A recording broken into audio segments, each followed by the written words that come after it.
KBS의 아동 주거 빈곤 연속 보도, 실태를 전해드린 지난주에 이어서 제도적 문제와 대책을 짚어봅니다. 소득이 낮아 주거 수준을 높이는 건 마음먹을 수도 없는 아동 주거 빈곤 가구가 많은데요.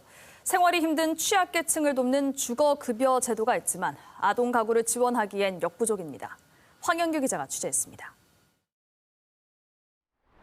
초등학생 자녀를 키우는 집입니다. 유일하게 공공 근로로 돈을 벌던 가장은 몸이 아파 일을 그만뒀습니다. 허리가 가갖고 허리가 한 10년째 다니고 있는데 허리가 안 좋아갖고 쉬고 있는 셈이죠. 아이에게 따로 방을 줄 수 있는 곳으로 이사하는 건 엄두도 못 냅니다. 이동 가구는 있잖아요. 4천만 원 걸어놔도 있잖아요. 네. 이동 가구는 방을 못 넣는다니까요. 부산시 실태 조사 대상인 아동 주거빈곤 가구의 월 평균 소득은 130만 원. 이런 취약계층의 주거 안정을 위해 정부는 매월 임차료인 주거급여를 줍니다. 가족 구성원 수에 따라 최대 20만 원에서 38만 원을 받습니다. 지난해 기준 부산에서 지급된 주거급여는 2,350여억 원. 대상 가구도 최근 5년 사이 5만 5천 곳 정도 늘었습니다. 하지만 부산시 실태 조사에 응한 아동 주거빈곤 가구 30% 가까이는 주거급여를 받은 적이 없었습니다.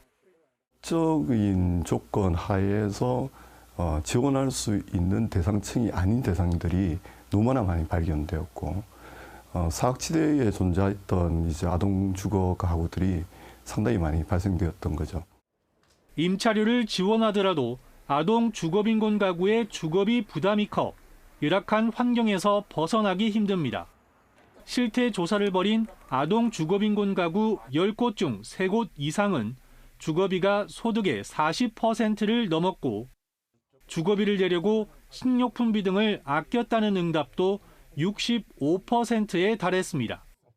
이 때문에 현재 중위소득 47% 이하인 지급 기준을 완화해 주거급여 지원 폭을 넓히고 주거빈곤을 겪는 가구에 아동이 있을 경우 수당을 추가로 지급해야 한다는 목소리가 나옵니다.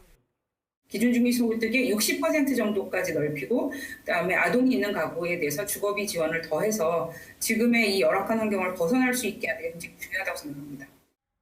경기도 시흥시는 2016년부터 전국 자치단체 중 최초로 자체 예산을 들여 주거비를 지원하기 시작했습니다.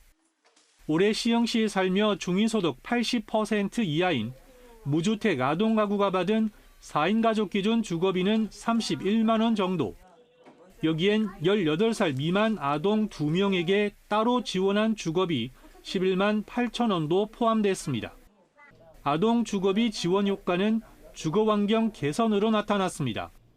시흥시에서 주거비를 지원받은 아동 가구를 대상으로 한 조사에서 응답한 가구의 85%가 이사를 하는 데 영향을 주었다고 답했고 이사 이후 집 면적이 넓어지고 방 개수가 많아졌다고 답한 비율도 각각 65%와 38% 넘게 나왔습니다.